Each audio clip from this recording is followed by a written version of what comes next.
आपण नमस्कार. मला सरदार साहेबांनी पाठवलंय. तुमच्या घरी लग्न आहे ना, स्वयंपाक करायचा आहे. अक्षरशः देवासारखे आलात धावून. या स्वयंपाकघर दाखवतो तुम्हाला. सावकाश. हमे अहो काकू, असं काय बघतेस? अगं लग्न घर म्हणजे किती कामं पडली असतील. एकटीच करणार आहेस का सगळी कामं? मी बायकांना घेऊन येते लवकर. अहो पण ते बहिष्कार. तो जळला मेला बहिष्कार. आलेच मी. बर.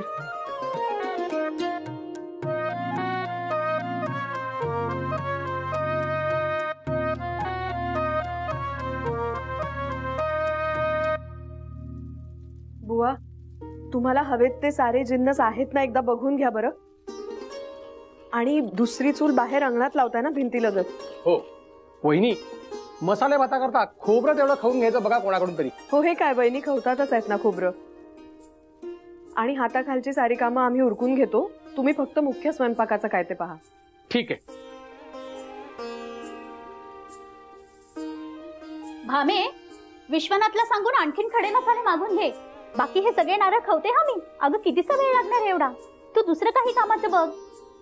हो नाही, मी आता गौरी हाराची तयारी करायला घेतेच आहे. वहिनी, हे बघता का जरा? इतके पुरे पडतील ना? छे हो, एवढे कुठले पुरायला, आणखीन करावे लागतीलच. बरं, मी आणखी करायला घेते.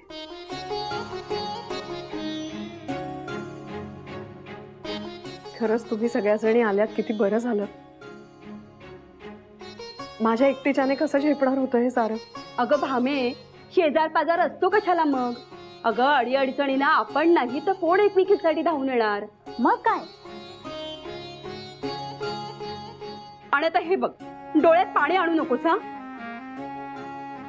लेकीची पाठवणी करताना डोळे वाहायचेच आहेत. आता एवढ्या तेवढ्यावरून लगेच काही भरून यायला नकोय. चला आटवा, काम उरका बघू.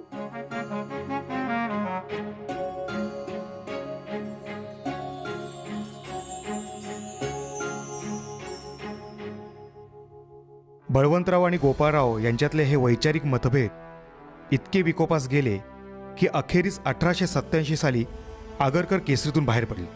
त्यांचे हे बाहेर पडणे एका नव्या वैचारिक युद्धाची नांदीच म्हणली पाहिजे.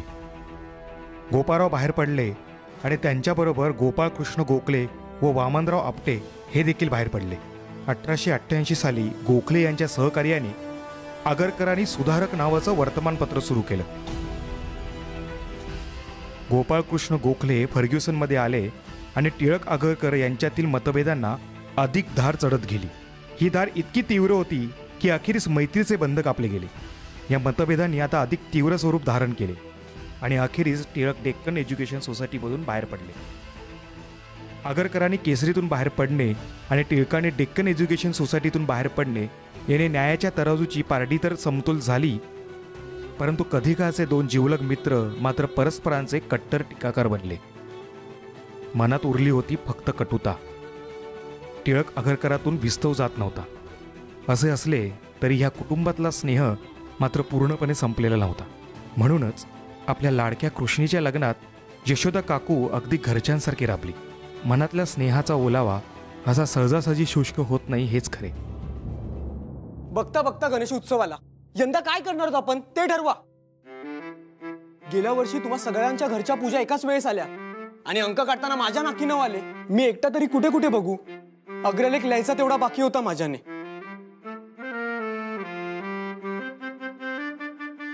त्यात आता आगरकर गुरुजी नाहीत ना,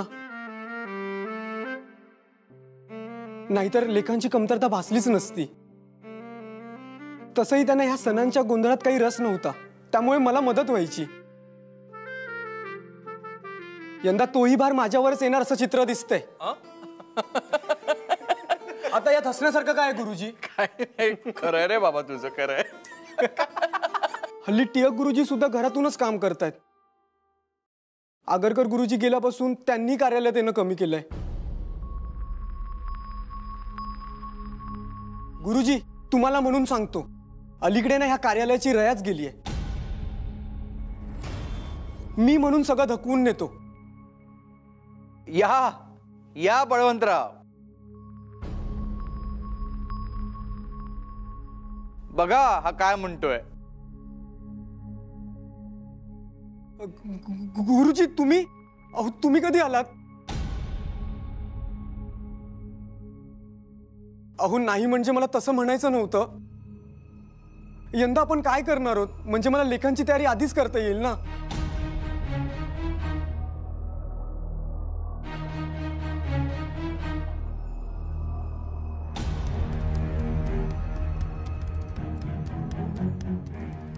अगदी बरोबर बोलतोयस दीनानाथ.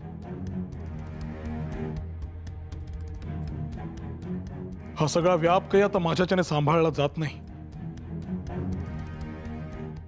एक असे का करत नाहीस? तूच अग्रलेख लिही ना.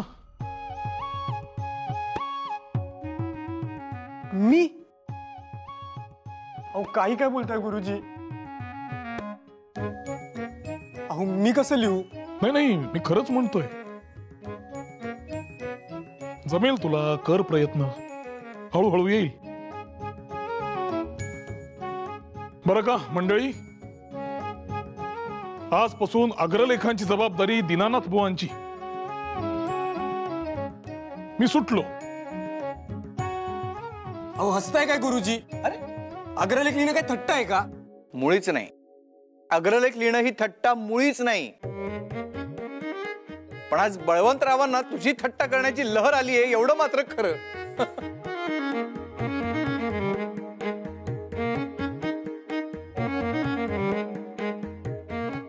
जा कामाला जा. पण दीनानाथ, पण एक गोष्ट मात्र खरी बोललास तू. पोकळी जाणवणं म्हणतात ते हेच असावं बहुधा.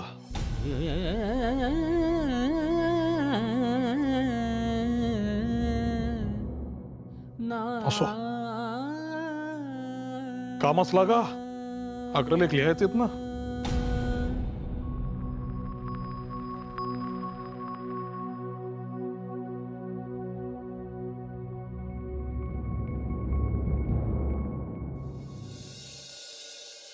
विश्वनाथ, सणावाराचे दिवस आहेत ना रे.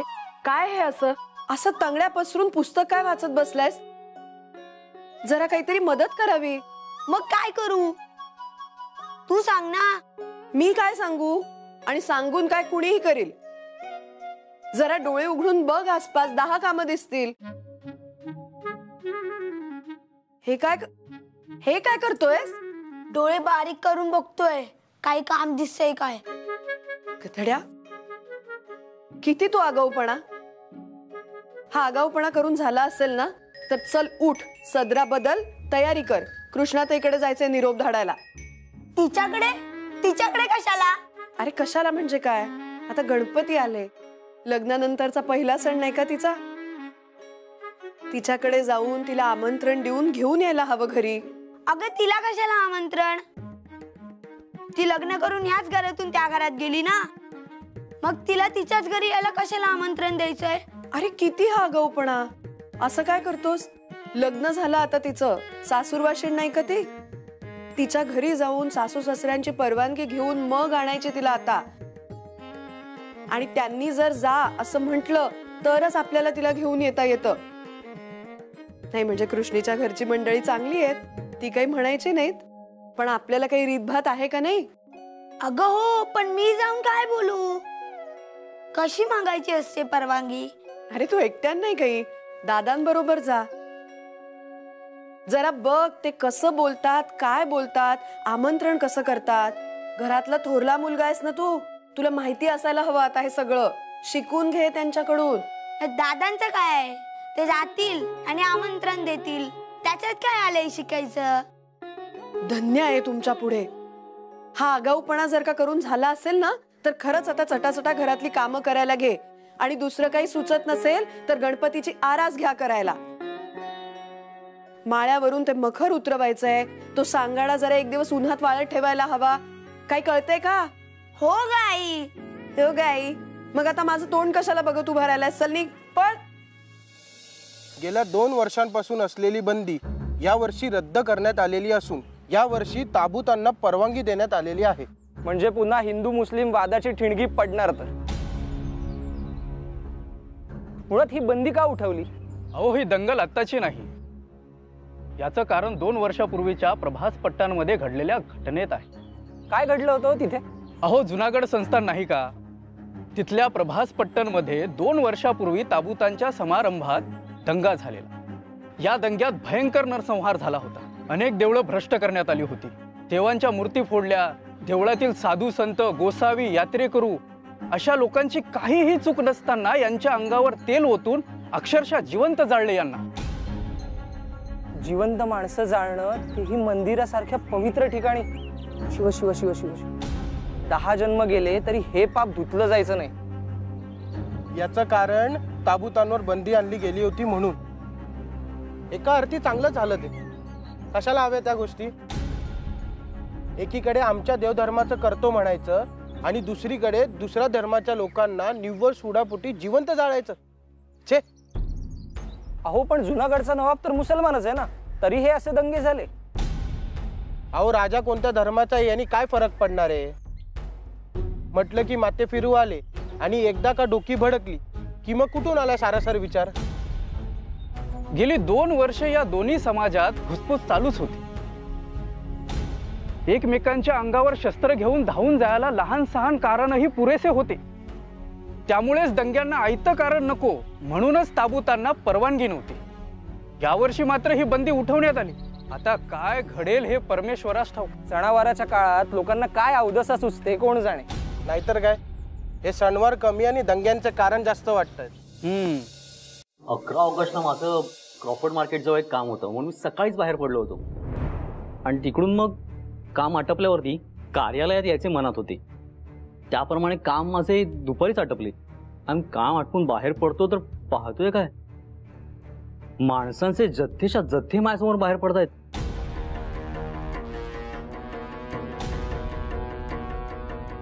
हा इतका जमाव कुठून बाहेर पडतोय म्हणून मी जरा पुढे जाऊन पाहिले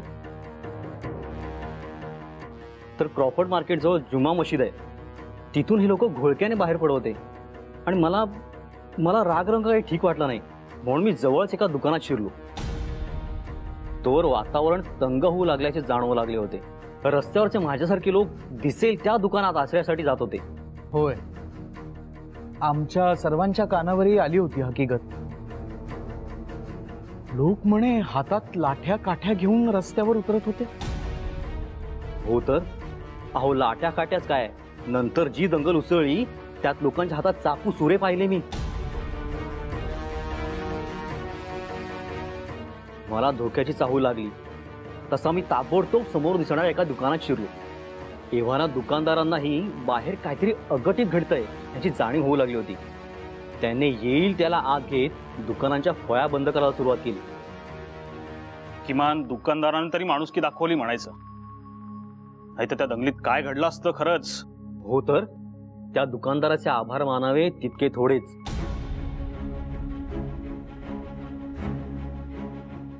तर काय सांगत होतो मी, तर जुमा मशिदीतून लोक बाहेर पडत होते. डोक्याने भडकलेला तो जमाव घोषणाबाजी करत जो धावत सुटला तो थेट हनुमान लेनमधील महादेवाच्या देवळावर धावून गेला. अहो, पण नेमकं कारण तरी काय झालं असं देवळावर चालून जाणं इतकं?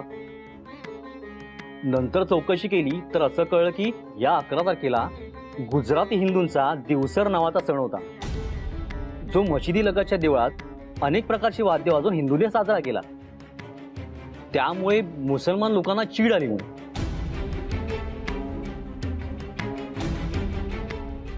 लोकांच्या भावना इतक्या स्वस्त कधी बसून झाल्या? या सतत दुखावल्या जाणाऱ्या भावनाचा एक दिवस आपला घात करणार आहे. थोडा तरी सारासार विचार नको का करायला? अहो, दंगल म्हटली की माथी भडकलेली मंडळी आलीच आणि त्यात भावनांचा उद्रेक. सारासार विचार करता आला असता तर आणखीन काय हवं होतं? या सगळ्यात पोलिसांची काय भूमिका होती? त्यांनी हस्तक्षेप केला नाही? हस्तक्षेप केलाच नाही असं नाही, पण खरं तर पोलिसांना या दंग्याची थोडी कुणकुण लागली असावी.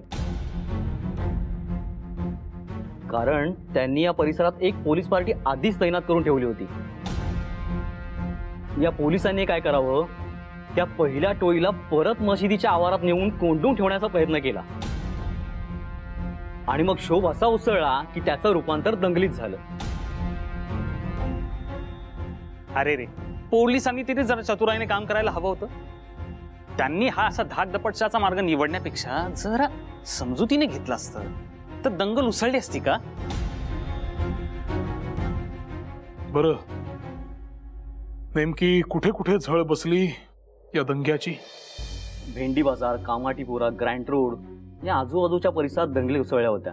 तरीच त्या दंगली आटोक्यात याव्या म्हणून लष्कर बोलावले होते. अहो, लष्कर तर बोलावले होतेच, पण परिस्थिती इतकी गंभीर झाली तर मुंबईचे लष्कर अपुरे पडेल म्हणून बाहेरून 3000 लष्करी शिपायांची मदत मागवण्यात आली. म्हणजे बघा काय ते. असं ऐकलं या दंग्यात 60 पाऊणशे खून झाले, किमान 350 लोक जखमी झाले.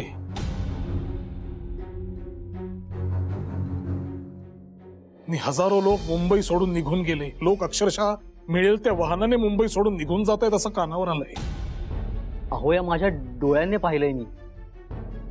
लोक घरादाराला कुलूप लावून येतील ते कपडे घेऊन मिळेल त्या वाहनाने मिळेल त्या रस्त्याने मुंबई सोडून जात होते. कुणी काही समजवावं आणि कुणाला काही समजावं अशी परिस्थितीच उरली नव्हती.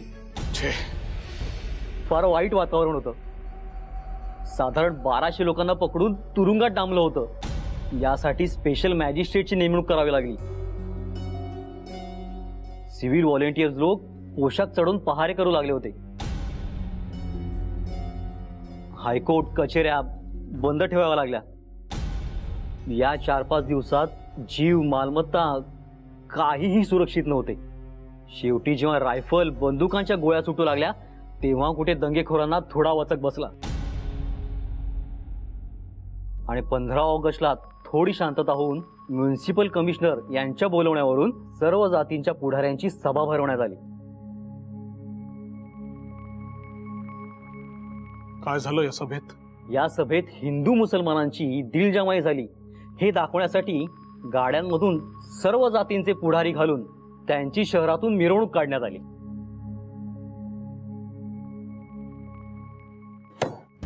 या सगळ्या परिस्थितीस हे इंग्रज सरकार जबाबदार आहे. एका धर्मास तुचकारायचे आणि दुसऱ्या धर्मास वेठीस धरायचे. यांचा हा खेळ आम्हाला कळत नाही असे वाटते की काय यांना? आम्हास कळले होते की काउन्सिलातल्या गुजराती, पारशी लोकांच्या पुढाऱ्यांस लॉर्ड हॅरिस यांनी उपदेश केला होता. पण ते पुढारी त्यांच्या हातात तरी अशा परिस्थितीत काय असणार? हे पहा, खरे पाहता असा वाद हा अशिक्षित अनुयायांमधला असतो. या अशा लोकांना जर जरबेट ठेवायचे असेल तर सरकारने एकाला जवळ आणि दुसऱ्याला दूर असे करण्यात काही अर्थ नाही. सगळ्यांना कायद्याचा सारखा पडगा दाखवला पाहिजे झालं. अहो, काय बोलताय बळवंतराव? अहो, खरं तर गोड बोलून वेळ मारून नेण्याची ही वेळ आणि अशा परिस्थितीत तुम्ही बडका दाखवण्याचं बोलता. याने परिस्थिती आणखीनच चिघळणार नाही का? अहो, ही तेढ कधी कमी होणारच नाही अशाने. ब्रिटिश सरकार पक्षपाती निर्णय घेते की नाही त्यांच्या या अशा वागण्यामुळे आमच्यावरही असे उघडपणे बोलण्याची वेळ आलेली आहे.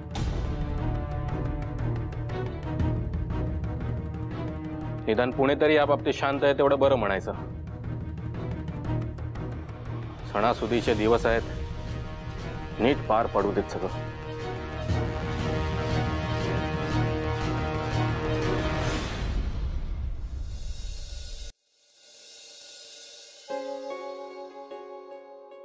चला, आटोपली पूजा. नमस्कार करा. आता लाह्या कोणाला हव्या आहेत? किती देऊ? घे. अरे हळू विश्व, काय रे हे? एवढा वाघ मागे लागल्यासारखा कशाला धावत आलायस? ते बाहेर. काय? अरे बोल ना नीट, काय बाहेर? सगळीकडे पोलीस आहेत. आपल्या गल्लीत, तिकडे बाहेर चौकात. मी आणि दिनू दादा बाजारातून येत होतो तेव्हा बघितलं आम्ही. पोलीस? काय रे, काय झालंय? आज ते नागोबाची मिरवणूक निघते ना. मिरवणुकीत वाजवल्या जाणाऱ्या वाद्यांविषयी तक्रार करून मुसलमान लोक दंगा करतायत की काय, या भीतीने पुण्याच्या अधिकाऱ्यांनी कडेकोट बंदोबस्त ठेवलाय. मिरवणुकीच्या रस्त्यावर 150 हत्यारबंद पोलीस आणि नंग्या तरवारीचे घोडेस्वार. आणि हे सगळं कमी की काय, म्हणून 4थ्या बॉम्बे रायफलची पलटणी सज्ज आहे.